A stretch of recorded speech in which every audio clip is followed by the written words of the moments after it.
So one last walk around the city here before I head to the airport and leave the Canary Islands. This is my last hour on the islands, so I'm doing a walk along the Malecon, the oceanfront boardwalk here in Las Palmas. I stayed here for free at the Marriott for the night, but I'm glad to be moving on at this point. I probably was not the most efficient traveler here, but I think that's due to just over-relaxing and enjoying the sunshine. So onward to Spain and then probably to Portugal. We're gonna see what plays out here in the next 2 days.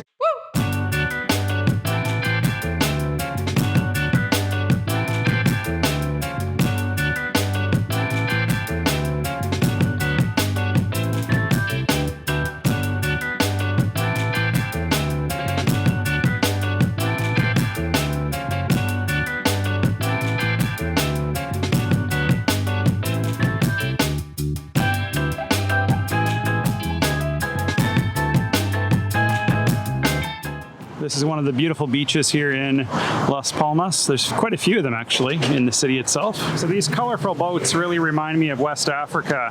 There are similar boats in Cape Verde when I was there 2 years ago. All right, I'm paying one last visit to Parque San Telmo. I'm gonna try to get a barraquito.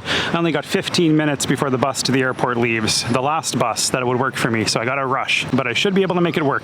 All right, I'm back at the beautiful modernist cafe here in the Parque San Telmo, and I am having one last barraquito, which was €2.60 before I head to the airport. So beautiful layering, you can see. This is the signature drink of the Canary Islands, and I won't be able to have it after tonight. So one last coffee before I head to the airport in about 5 minutes. All right, I made it to the bus station, and it will be a short 28-minute bus ride to the airport from here. It'll cost about €2.30 to get down there.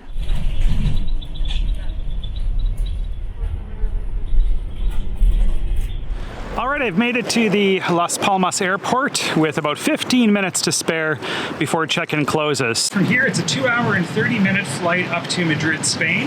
I was glad I got a last-minute ticket that included baggage. I'm glad I redeemed my points so I can get onward with my trip and up to Madrid and then continue from there towards Portugal, the Azores, and Madeira. That's the plan, at least for now. I'm glad I got this ticket out. There's almost no flights leaving the Canary Islands, apart from Tenerife, which I'm not in. So from Las Palmas, unless I wanted to wait till Monday to go direct to Lisbon, I think this is the best option. Even though I'm entering a extremely high coronavirus area, I think the benefits outweigh the cost, at least in terms of heading to Madrid tonight and then figuring out my way to Portugal or wherever else I'm going. Who knows?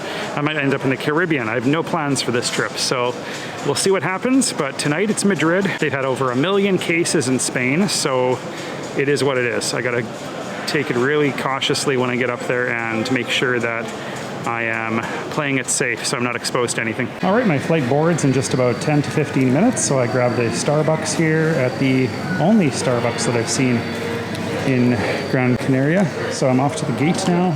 All right, the flight is boarding and I am on my way to Madrid.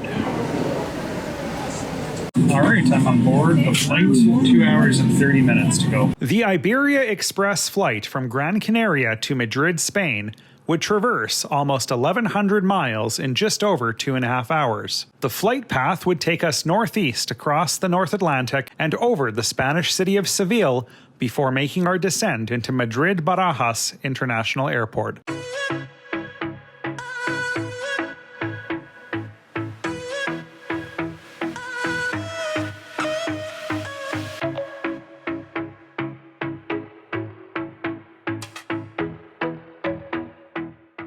All right, I have landed at Madrid-Barajas International Airport.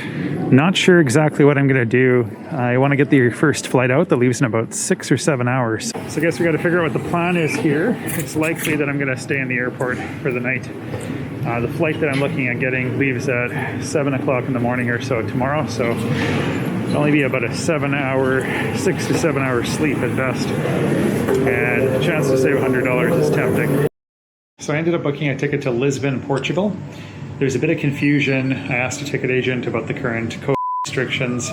He seemed to think that I wasn't eligible to enter. I looked on the internet and the information there contradicts what he said. So I don't know who to believe. There's too many cooks in the kitchen basically when it comes to advice on travel restrictions and what they might be and what they might not be. So I guess we'll see. I ended up foregoing the cash option because I didn't want to lose money in case he was right. So I booked a points ticket plus $3 tax. So the worst case scenario is I'll lose some points, whatever. But I'm already checked in, the eggs on board, everything should be in order. So here's hoping that Canadians are still allowed in Portugal. It seems to be quite ambiguous. I'm heading over here to the Plaza Mayor Lounge, another lounge that's included on my American Express Platinum card. So I'm gonna enjoy some lounge time. My flight leaves in about 2 hours to Lisbon. We'll see how that pans out. I am getting tired, I tell you. I've been up way too long. Gonna sleep on the plane. After a good breakfast at the airport lounge, I'm off to my gate to board for Lisbon, Portugal. Yes, buen viaje. Boarding was smooth as ever. Now the only other hurdle will be landing in Portugal. From Madrid Airport, it would be a short 1-hour flight to Lisbon, passing over the mountains of western Spain and roughly following the course of the Tagus River as we approached Portugal's capital. We recommend keeping your seatbelt fastened and visible so that we do not need to wake you in case of turbulence.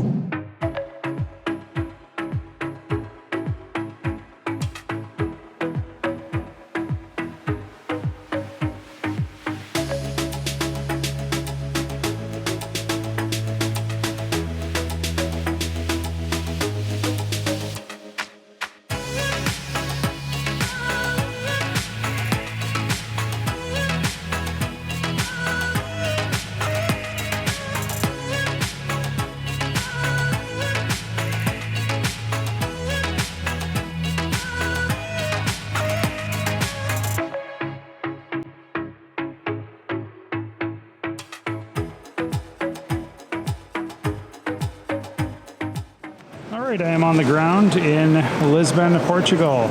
I got myself a morning Starbucks and I'm heading for the exit. Well, I learned my lesson to not listen to fearmongers and people that are ill-informed. The guy acted like he was an expert on immigration issues and he was a big fail.